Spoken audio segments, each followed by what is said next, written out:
여러분 안녕하세요. 중국 뉴스 해설의 이박사입니다. 이제 2019년도 다 저물고 있고 2020년이 가까워졌습니다. 어느 나라나 그렇겠지만 중국도 내년도 경제 전망을 살펴서 내년에 집행할 경제 계획과 정책을 수립해야 되는 시기입니다. 특히 지금은 미중 무역전쟁이 한참이고 제1차 합의안도 아직 성사 여부가 불투명한 상태인 만큼 내년도 경제정책 운영이 쉽지 않은 상황입니다. 오늘은 먼저 중국에서 어떤 프로세스를 거쳐서 정책을 수립해 가는가를 말씀드리도록 하겠습니다.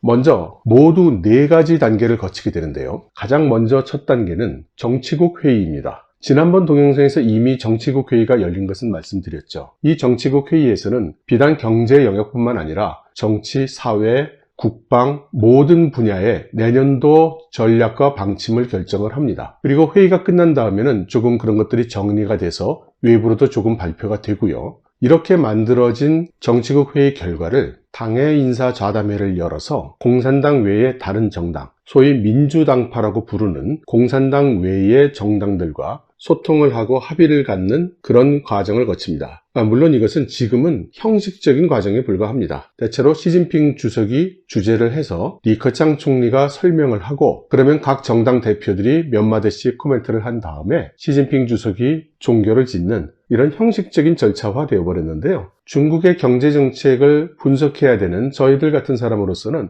이런 과정을 통해서 언론 미디어상에 발표되는 내용을 보고 그 방향성을 짐작할 수 있게 되기도 합니다. 그리고 세 번째가 가장 중요하고 실질적인 그런 정책회의가 되겠는데요. 그것이 바로 경제공작회의라고 하는 것입니다. 이 경제공작회의는 매년 12월 중순경에 열리고 이변이 없는 한 베이징에 있는 징시빈관이라는 호텔에서 열립니다. 이 징시빈관은 중국 공산당에서 내밀한 회의를 할 때 자주 이용되는 곳인데요. 그 이유는 우선 수백 명 정도 되는 사람들을 숙박도 시킬 수 있고 회의도 열 수 있는 정도의 규모가 되고 또 이 호텔은 인민해방군이 운영하고 있는 호텔이기 때문에 보안이나 경호상의 운영이 쉽습니다. 그리고 위치가 베이징의 그 서북 쪽에 있는데 도심 쪽에서 좀 외따로 떨어져 있어서 보안 관리나 기타 외부인의 접근을 막기가 이제 용이한 그런 곳이죠. 사중전회 같은 회의도 보통은 이 징시빈관에서 열리는데 금년에는 징시빈관에서 사고가 생겼기 때문에 인민대회당에서 열었습니다. 금년에 생겼던 사고는 총칭시의 부시장이 의문의 자살을 한 사건,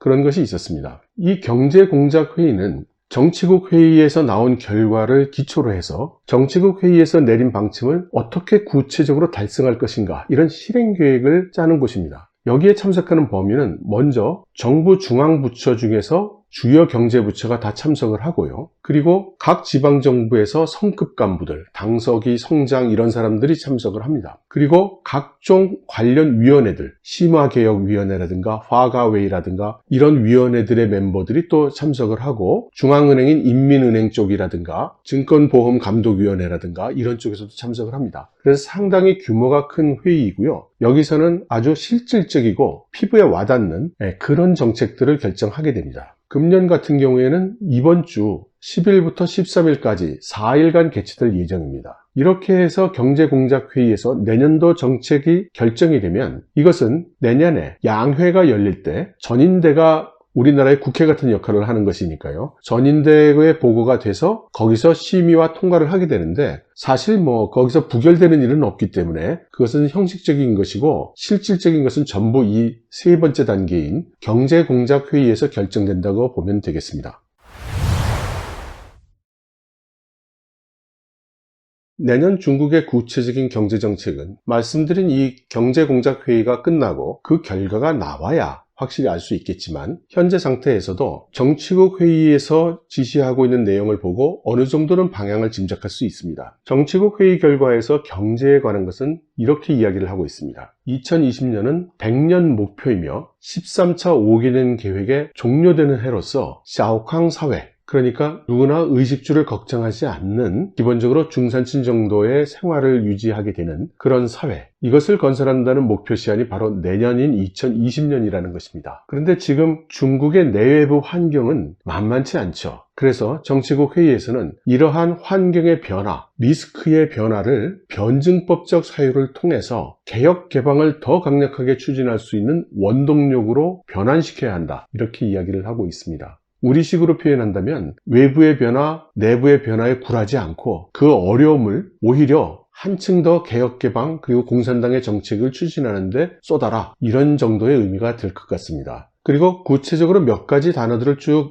나열해서 이야기를 하고 있는데요. 그 중에서도 눈에 띄는 장면은 3개의 공견전 그리고 6개의 안정화입니다. 이 두 단어는 이미 지난 수년간 반복돼서 강조되었던 그런 키워드들인데요. 3개의 공견전이라고 하는 것은 3가지의 전쟁을 이야기하는 것인데, 하나는 빈곤퇴치 전쟁, 또 하나는 환경보호전쟁, 그리고 마지막은 금융위기가 발생하는 것을 미연에 방지하는 전쟁. 이 3가지입니다. 그리고 6가지 안정화, 소위 료원이라고 하는 것은 지난 동영상들에서 여러 번 말씀을 드렸었는데요. 취업의 안정화, 수출의 안정화, 외자의 안정화 등등 이렇게 해서 6가지를 일컫는 것이죠. 그래서 사실은 이번 정치국 회의에서 경제 방면에 대해서 지시하고 있는 키워드는 이런 3개의 공견전이나 6개의 안정화 이런 단어들이 아니라 바로 내년이 2020년으로서 13차 5개년 계획이 종료되고 등소평 이후 개혁 기반의 1차적인 원대한 목표였던 샤오캉 사회를 보여줘야 한다는, 그 모든 것들의 수확을 거둬야 된다는, 그것이 바로 정치국 회의의 핵심 키워드가 되겠습니다. 그래서 이번 주에 열릴 경제공작회의의 부담은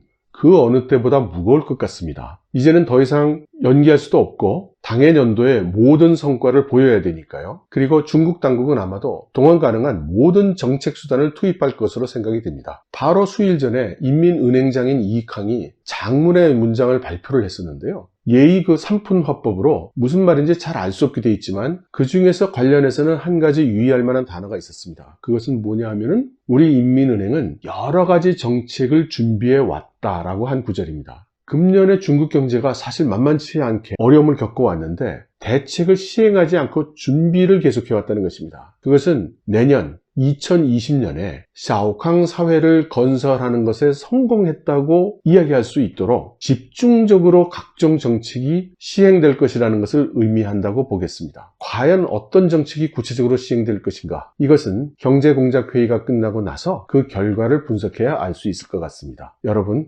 감사합니다.